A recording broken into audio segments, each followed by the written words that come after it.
Assalamu alaikum viewers. We are going to start our John article, namely we are asking the wrong question, written by Umar Agha.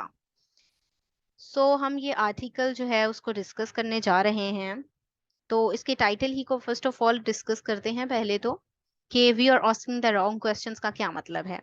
ठीक है, तो basically इसमें ऐसा है कि political crisis को लेकर जो हमारी कंट्री पाकिस्तान में इस वक्त मौजूद हैं, जो हमें नज़र आ रहे हैं, तो इस क्रिटिकल क्राइसिस को देखते हुए ही यहाँ पर क्रिटिसिज्म होगा इस आर्टिकल में, जिसकी वजह से इसका टाइटल रखा गया है we are asking the wrong questions, के हम गलत सवालात पूछते हैं। तो आपको एक मॉकिंग सी सिचुएशन इस आर्टिकल में देखने को मिलेगी। सो लेट्स स्टार्ट कि ये इस आर्टिकल में उमर आगा क्या कहते हैं। What is the primary end of the politics and purpose of sovereign state? सबसे पहले वो क्वेश्चन कर रहे हैं कि जो primary end of the politics होता है और जो सॉवरेन स्टेट का पर्पस होता है वो क्या होता है। What makes a political system legitimate? वो कौन सा सिस्टम है, वो क्या चीज़ है जो पॉलिटिकल सिस्टम को लेजिटिमेट लीगलाइज बनाती है। What gives the right to rule? ठीक है, राइट टू रूल का राइट कौन देगा। How should leaders be chosen और एलिवेटेड, लीडर्स को कैसे चुना जाएगा। And what should count as merit in ruling elites, वो कौन सा पैमाना होगा, ठीक है, जिसमें एलीट्स को भी मापा जाएगा। Are some rights lexically prior to others, क्या कुछ के राइट्स ज्यादा प्रायर होते हैं। Is liberal democracy the only morally and rationally defensible model of government, क्या लिबरल डेमोक्रेसी जो है वो मॉरली और रैशनली जो है वो एक मॉडल ऑफ गवर्नमेंट है, क्या वही एक मॉडल है जो गवर्नमेंट को जो है वो अडॉप्ट करना चाहिए। These are the first order questions that we explore in our class, cross listed by school of law and the department of politics and the school of humanities and social sciences at LUMS, and the ones that all citizens should be pondering as we confront state failures. तो इस paragraph में वो कहता है कि ये तमाम questions हैं जो कि तमाम, जैसे school of law, department of politics, humanities, LUMS, ठीक है, जहाँ पर भी हम जाएं तो वहाँ पर ये सवाल जो हैं वो देखने को मिलते हैं और कोई भी इनको पॉन्डर कर सकता है। In Pakistan, we often limit our thinking to the systems that we have tried: parliamentary democracy, military dictatorship, and their hybrid variants. They have failed and likely will fail to deliver structural reform, sustainable development, economic and human security, and a just society.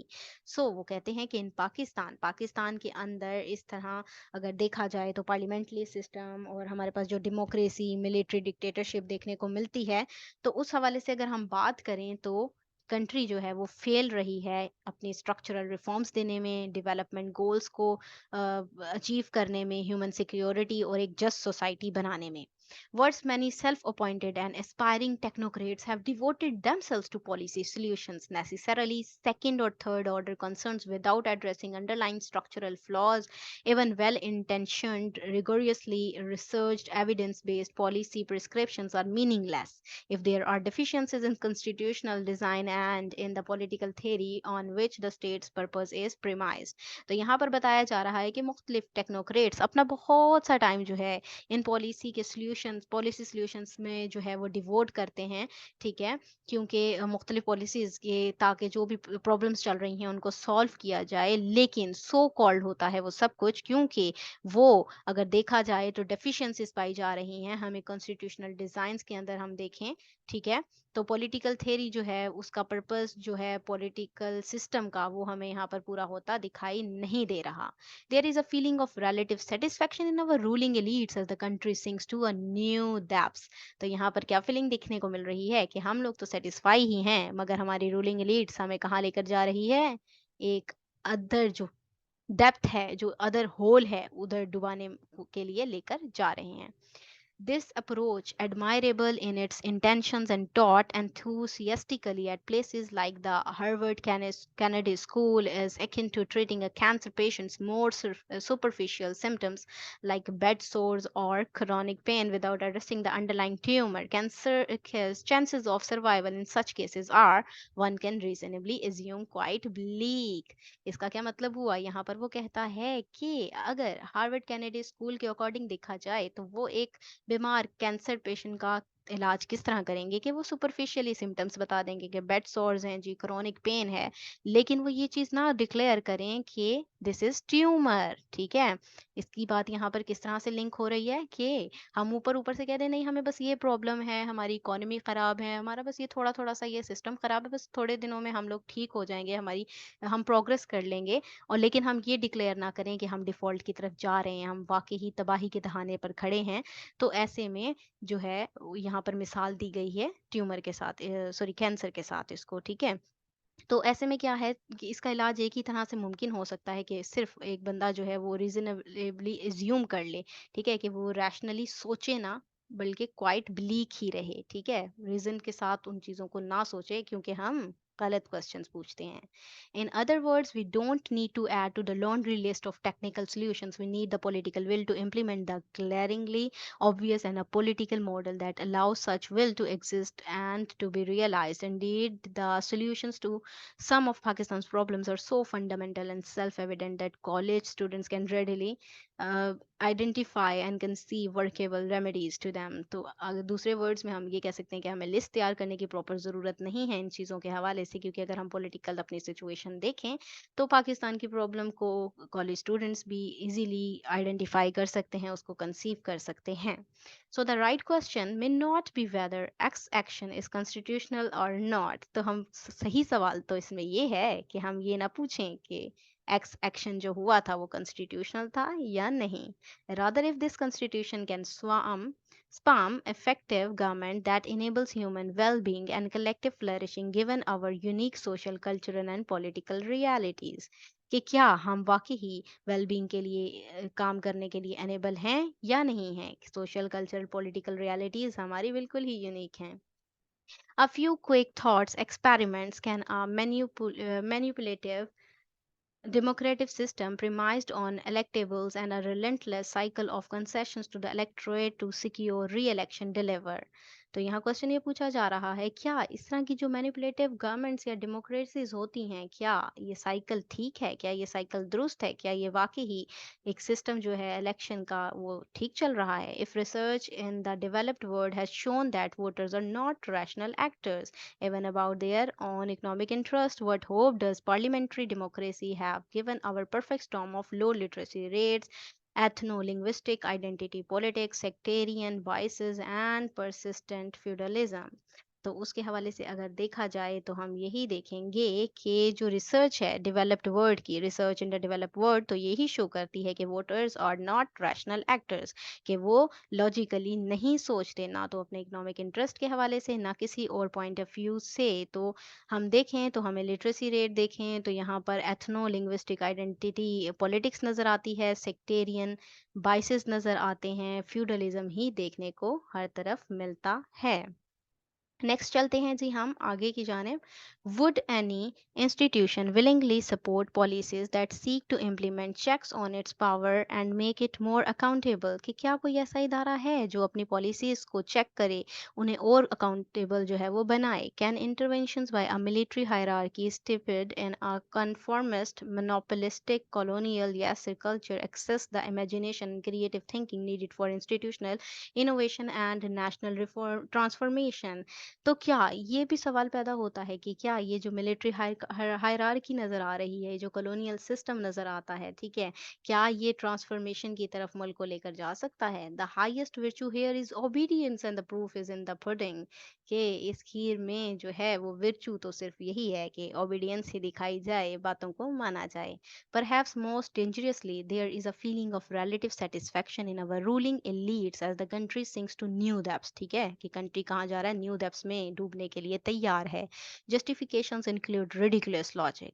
Justification की तरफ जाएं, अगर explanation की तरफ जाएं तो मुज़हका खेज logics देखने को मिलेंगे.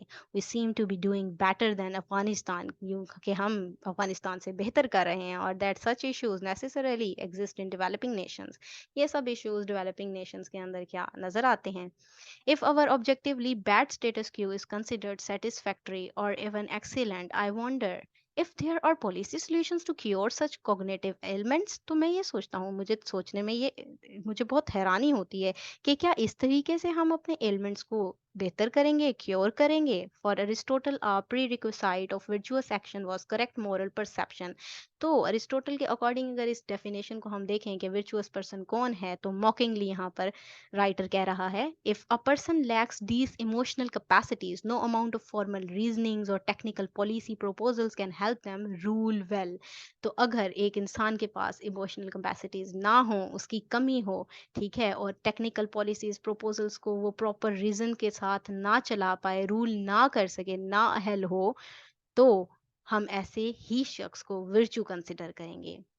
What we need is a higher bar, not self justificatory or apologetic rhetoric by extractive power elites benefiting from a rotten system and others who even if well intentions confuse mediocrity with excellence। तो हम उसी को virtuous तस्लीम करेंगे जो कि एक rotten system को ही बेनिफिट करे। Fortunately for those who realize that a new social contract is needed, facts don't care about the justificatory rhetoric deployed by status quo elites, क्योंकि जो फैक्ट्स हैं, जो फिगर्स हैं, वो इस सिस्टम के लिए जस्टिफिकेशन देने के लिए ज़रूरी नहीं है, क्योंकि वो तो वर्चुअस हैं। जो वर्चुअस लोग हैं उनको जस्टिफिकेशन देने की कोई ज़रूरत नहीं है। यहाँ पर वो मॉकिंगली जो है वो इस चीज़ को क्रिटिसाइज कर रहा है, आपको बता रहा है। Pakistan ranks terribly on almost all development indicators with the distinction of being in the bottom four in a few key areas। अगर देखा जाए तो पाकिस्तान डेवलपमेंट इंडिकेटर्स के अकॉर्डिंग, यानी जितनी भी डेवलपमेंट इंडिकेटर्स हैं उन तमाम में पाकिस्तान टेरिबल सिचुएशन पे खड़ा है, टेरिबल एज पर खड़ा है, ठीक है, बहुत ही खौफनाक किनारे पर खड़ा हुआ दिखाई देता है। अगर हम देखें तो यहाँ पर मोकिंगली कह रहा है, our passport ranks worse than North Korea's and Somalia, कि हमारा पासपोर्ट किससे बदतर है? नॉर्थ कोरिया और सोमालिया से। It is only ranked higher than the passports of war torn Afghanistan, Iran and Iraq and Syria. ये सिर्फ और सिर्फ किससे रैंक में ऊपर है? अफगानिस्तान, इराक और सीरिया से। तो यहाँ पर मोकिंगली वो कह देता है कि हम गलत सवाल पूछते हैं कि हम बेहतर कर रहे हैं या नहीं, और हम तो ये कह देते हैं कि हम बहुत बेहतर कर रहे हैं, क्योंकि हम अफगानिस्तान से तो बेहतर कर रहे हैं। How can we get out of this mess? तो हम इस मेस से किस तरह निकलें? More experimentations with a constitutional framework and its resultant institutional design that has had, to put it mildly, limited success over several decades। तो several decades से हम इसी तरह के frameworks में, constitutional frameworks और institution designs में ही फंसे हुए हैं। Hollow regurgitated slogans like more democracy and individual rights enshrined in liberalism that are never protected in real terms by politicized and or weak judiciary that is generally incapable of confronting the deep state। हम सिर्फ और सिर्फ एक hollow जो गरजते हुए slogan से हमें तो वही दिखाई देते हैं, हम वही डेमोक्रेसी उसको ही समझते हैं। हमें एनश्राइन तो बहुत कुछ होता है, दर्ज तो बहुत कुछ होता है, राइट्स दिखाए जाते हैं, मगर उन राइट्स को क्या वाकई ही सिक्योर किया जा रहा है? नहीं। Or do we need a new constitution that ensure that citizens with the most appropriate moral, civic, intellectual virtues for demanding leadership roles find themselves in positions of power? A political meritocracy premised on ensuring a people's right to effective government by promoting those with superior ability and virtue। तो हमें, यहाँ पर writer कहता है, हमें एक ऐसे constitution की ज़रूरत है जहाँ पर प्रॉपर सिटीजन को इंश्योर करवाया जाए, एक अप्रोप्रिएट मॉरल हो, सिविक सेंस हो, इंटेलेक्चुअल विचोस जहाँ पर पाई जाएं, और ताकि हम इन तमाम चीज़ों को जो है वो एक प्रॉपर पैमाने से जो है वो माप सकें। तो ऐसी चीज़ की, ऐसी सिस्टम की हमें ज़रूरत है। सच मॉडल्स एग्जिस्ट, वो कहता है इस तरह के मॉडल एग्जिस्ट करते हैं दुनिया में, एंड और implemented to very degrees in Singapore and China. अगर उन दोनों की, सिंगापुर चाइना की बात की जाए, तो वहाँ पर ये मॉडल्स देखने को मिलते हैं। Two major socio economic success stories in Asia and my class is designing a new Pakistani constitution premised on this most fundamental right from which all other rights are enabled, the right to effective government। कि तमाम rights को छोड़कर अगर पाकिस्तान में नया constitution बनाया जाए इसके अकॉर्डिंग, राइटर के अकॉर्डिंग, तो वहां पर क्या राइट हो? बेसिक राइट हो एक effective government. There can be no real equality, particularly equality before the law, ठीक है, इक्वालिटी और कोई रियल इक्वालिटी नहीं होती, बल्कि इक्वालिटी तो वो होती है जिसमें कानून बालातर होता है। Without effective government based on independent efficient institutions run by globally competitive talent, you can have liberal democracy but you won't have a life of dignity and security। आपके पास एक ऐसा कानून तो है, मगर आपके पास डिग्निटी या सिक्योरिटी नाम की कोई भी चीज नहीं है. For example, if courts can not de facto protect your rights to freedom of expression or investigative agencies can't competently prove your innocence, then the relevant constitutional right becomes essentially meaningless in the face of tyranny. अगर ये freedom of expression की हिफाजत ना कर सकें आपकी courts, तो ये तमाम चीज़ें जो हैं वो मीनिंगलेस फेस अख्तियार कर जाती हैं और टायरनी की तरफ जाती दिखाई देती हैं. Fundamentally we must ask our selves what the end of government is. हमें अपने आप से ये पूछना चाहिए कि एंड ऑफ गवर्नमेंट क्या होगा. Is our constitution democracy primarily valuable as means to an end, the end of effective government that promotes the common good, और is it valuable in itself even if it does not produce just outcomes. क्या वाकई ही हमारे पास जो constitutional democracy मौजूद है, क्या वो वाकई ही इतनी इफेक्टिव है, क्या वो वाकई ही इतनी वैल्यूएबल है, क्या वो वाकई ही उस तरीके से काम कर रही है, तो उसके आउटकम्स क्या निकलेंगे अगर ऐसे ही वो वाकई ही अच्छा काम कर रही है. First principles matter, we should be wise to ponder them. तो हमें इन तमाम मैटर्स को समझने के लिए पॉन्डर करना होगा, जहीन बनना होगा. तो ये थी जी इसकी क्रिटिकल एनालिसिस. अगर ये आपको पसंद आया है तो काइंडली इसको लाइक करें, शेयर करें. ओके, अल्लाह हाफिज.